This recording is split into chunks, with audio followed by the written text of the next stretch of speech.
speaker, this is a cozy and beautiful broadcast box.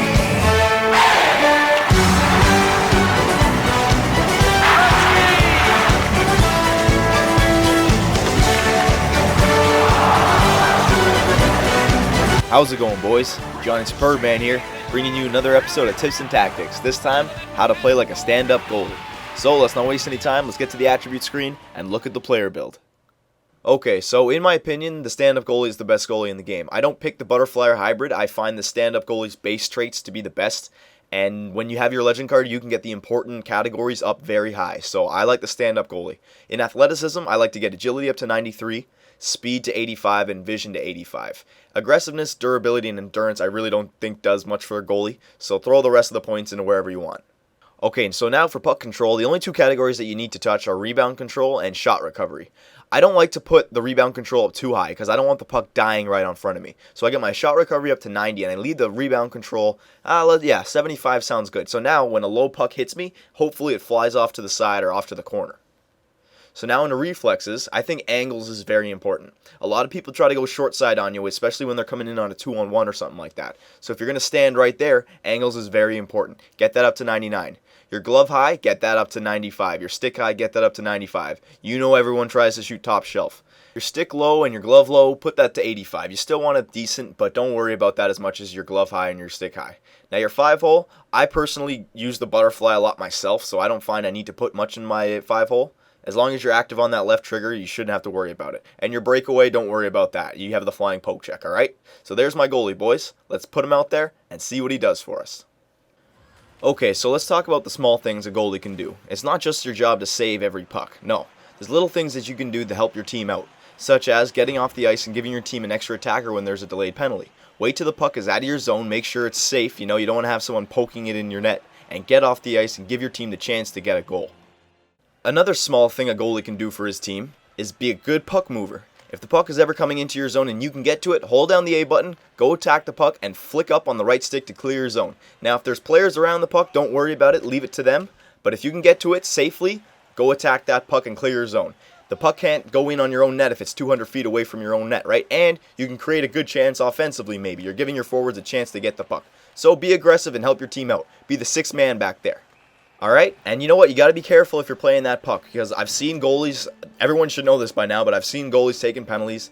The trapezoid behind the net, that's safe to play the puck. On front of your goal line, safe to play the puck, but in the corners, those two boxes, you'll get a delay a game penalty if you play the puck there. So, you got to be careful. Just make it a rule, don't play the puck when it's behind your net, because it's not like the real NHL where you can quickly make a quick pass and get back to your crease. It's going to slow you down, it's going to hurt you. So don't even play the puck if it goes behind your net, alright? Just leave it there, let your players get it. But if it's on front of your goal line and you can get to it, yes. Hold down the A button, get to it, flick up on the right stick, and clear your zone. And you know what? Give your team a chance to get a goal. Things can happen when the puck is in their zone. You never know. Okay, so the last small thing I want to talk about is paying attention. As a goaltender, it's very important that you pay attention to the game. But I see a lot of goaltenders, they start flipping and flopping all over the place when they're not getting a lot of shots or when they let 2 or 3 goals in because the team is probably giving them a hard time because, every goal that goes in is the goalie's fault. Oh, yeah, sure. Goalies, when you're playing a game, don't flip-flop around. Press the back button, watch the game, and pay attention, because you never know when the puck's going to come into your zone and when it's going to be thrown on the net. If you let in a goal when you're flip-flopping around, oh my god, that's the worst thing you can do. That is completely your fault. So goalies, pay attention. Alright boys, it's time for the good stuff now. Short side shots. Look at this play right here. I'm not even worried about the cross creaser. I'm going to cover that short side shot. That's my job. He comes with it, I'm holding down butterfly, and I'm at the post. I make the save. Don't hug the post. You want your goalie to make a save animation. If you're hugging the post, it'll stop him from doing that. And don't do a manual save. Simply go butterfly and make sure you're on the post. Short side shot, that's your job. A cross crease, guess what? That's not your job. That's your defensive core's job, okay? And your center. They're supposed to block all that and block all the breakaways, make sure that stuff's not to happen. It's your job to cover the short side shot. So do your job. It's a team game. They're supposed to do their work too. Alright, you can't blame the goalie for every goal. It's not his job to save every single shot out there. Cover that short side post, because that is your main responsibility. Alright, so the next thing I want to talk about are savable shots and unsavable shots. Now, if you're allowing shots on your goaltender from this area, right here in the slot, and you're allowing 4 or 5 a game, that's a formula for disaster, alright? You're not giving your goalie a chance. And if you're blaming your goaltender for allowing goals in this area, you know what I mean, you're not a good hockey player and you don't know the game. Because if you did, you'd know that you need to help your goalie out. You got to cover that slot. Let them take shots from the point. Let them take shots from the half boards. Let them have wraparounds. Fine. Let them have the perimeter. Box them out. Do not allow shots from the slot. Okay? Let your goalie handle the easy saves and you cover the cross creases. That's how it works. Okay, so here are some examples of savable shots, perimeter shots. Point shots, first of all, you should always be saving point shots. Unless you get screened or it gets deflected or it's a rebound goal afterwards, you should always make that first save. Okay, we don't have our rebound control too high, so if the puck hits you, it should fly off to the corner or fly off to the side. But you should always be able to follow the puck. Use that blue arrow that's in front of you and make sure you've stopped those point shots, alright? If your team's going to be boxing them out, you need to make the easy saves. So track that puck and make sure you save it. You don't need to be too far out. I like to stay just a foot off my goal line, even for far shots, and just allow your goalie to make the save. Stay away from the right stick. Don't try to make a manual save. Your goalie will make the save for you. Just try to keep your chest to the puck, stay as square to it as you can, and just let your goalie, boom, make the save for you. Okay? Now when it comes to closer wrist shots, it's the same thing basically. Just stay square to the puck. Don't panic, don't go crazy. Stay away from the right stick. You don't need to do a manual save, alright? Your goalie is more than capable of making the save if you get him into the right position. So just worry about your positioning. If your team's doing a good job keeping them to the outside, you'll have more than enough time to see the puck and react to it in the right way, okay? So make all the easy saves.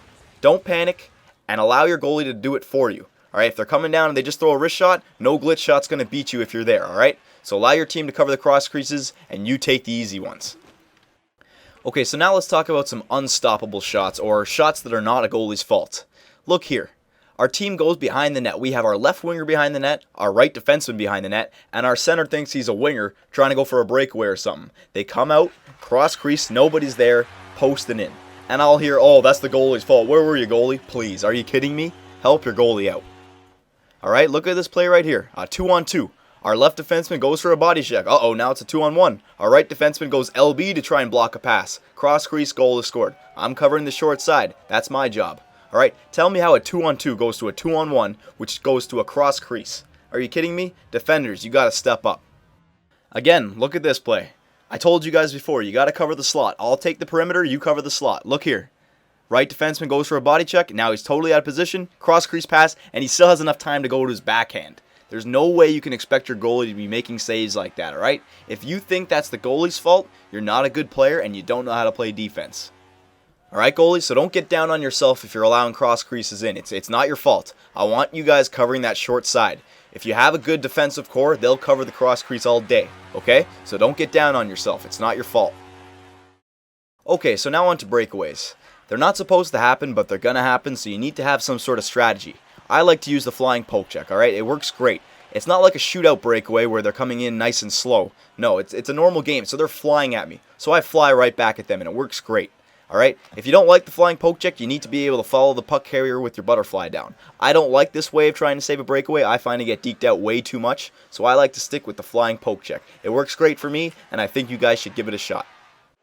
Alright, boys, so remember, don't blame your goalie for every shot that goes in, alright? Goaltender is the hardest position to play. It's the most unforgiving position to play. So cut your goalie some slack. You know what I mean? Defensemen, step up. Center, cover that slot. And wingers, cover those point guys. Full team effort. And that's the way to get a true shutout, alright? Boys, thanks for watching this video on how to play like a stand-up goalie. We hope you enjoyed it. And here's a special announcement. My team for NHL 11 and for the upcoming NHL 12 needs a goalie, so we are officially scouting.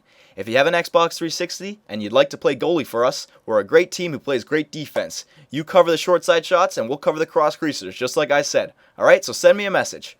For Johnny Superbman and Domsky, take it easy, boys, and as always, thanks for watching.